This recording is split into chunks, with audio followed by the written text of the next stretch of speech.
നമസ്കാരം. Raf talk ഫുട്ബോളിലേക്ക് എവർക്കും സ്വാഗതം.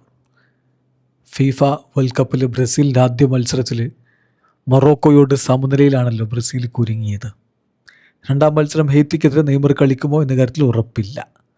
ഒരുപക്ഷെ നെയ്മർ ഗ്രൂപ്പ് സ്റ്റേജ് കഴിഞ്ഞ് നോക്കൗട്ട് സ്റ്റേജ് ആകുമ്പോഴേക്കുമാണ് ഫിറ്റ് ആവുക എന്ന തരത്തിലുള്ള വാർത്തകൾ ഇപ്പോൾ ബ്രസീലിയൻ മാധ്യമങ്ങൾ നൽകുന്നുമുണ്ട്.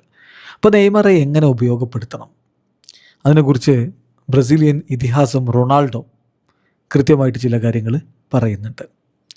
അദ്ദേഹം ESPN സംസാരിച്ചപ്പോൾ വളരെ എക്സ്ക്ലൂസീവായിട്ട് അവർ കൊടുത്ത ഇൻ്റർവ്യൂവിലാണ് ഈ കാര്യങ്ങൾ പറയുന്നത്. നെയ്മറെ കുറിച്ച് അദ്ദേഹം പറയുന്നു, Neymar can do anything, right. നെയ്മർക്ക് എന്തും ചെയ്യാൻ പറ്റും കളിക്കളത്തിൽ. അദ്ദേഹം വളരെ മികച്ച താരമാണ്, എബവ് ആവറേജാണ്, എക്സെപ്ഷണൽ പ്ലെയറാണ്. ഇപ്പോൾ നമ്മൾ കാണുന്ന താരങ്ങളെപ്പോലെയല്ല അദ്ദേഹം. അത് നമ്മൾ ആദ്യം മനസ്സിലാക്കുക. സോ അദ്ദേഹത്തെ ടീമിൽ ഉൾപ്പെടുത്തുക, അതാണ് നമ്മൾ ചെയ്യേണ്ടത്. അദ്ദേഹത്തിൻ്റെ ഫിസിക്കൽ കണ്ടീഷനാണ് ഇപ്പോൾ ഡിസിസീവായി നിൽക്കുന്ന കാര്യം. എത്രത്തോളം അദ്ദേഹത്തിന് കളിക്കളത്തിൽ നിൽക്കാൻ പറ്റും, ഗെയിം കണ്ടീഷൻ എന്താണ് ഗെയിമിൻ്റെ അപ്പോഴുള്ള സ്കോറ്, കംഫർട്ടബിളി വിജയിക്കാൻ പറ്റുമോ, അതല്ല മറ്റൊരാളെ കൂടി അറ്റാക്കിൽ ഇറക്കണമോ, അതല്ല വളരെ നാരോലി മുന്നോട്ട് പോയിക്കൊണ്ടിരിക്കുന്ന സമയമാണോ, അല്ലെങ്കിൽ ഒരു സെൻറ്റർ ഫോർവേഡിനെ പിൻവലിക്കേണ്ട സമയമാണോ?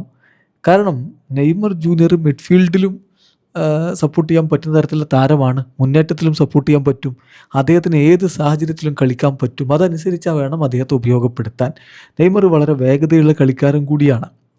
ഏത് സിറ്റുവേഷനിലേക്കും അദ്ദേഹം ഫിറ്റാകും. As long as he is well, without pain, തീർച്ചയായിട്ടും അദ്ദേഹത്തിന് പെർഫോം ചെയ്യാൻ പറ്റും. എനിക്ക് ആ കാര്യത്തിൽ സംശയമില്ല.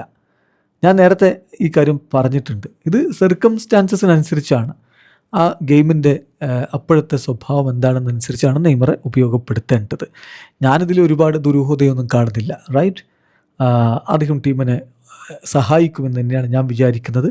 അപ്പം ഇപ്പോൾ നമ്മൾ ചെയ്യേണ്ടത് കുറച്ചുകൂടി ക്ഷമ കാണിക്കുക എന്നുള്ളതാണ്. Don't burn out.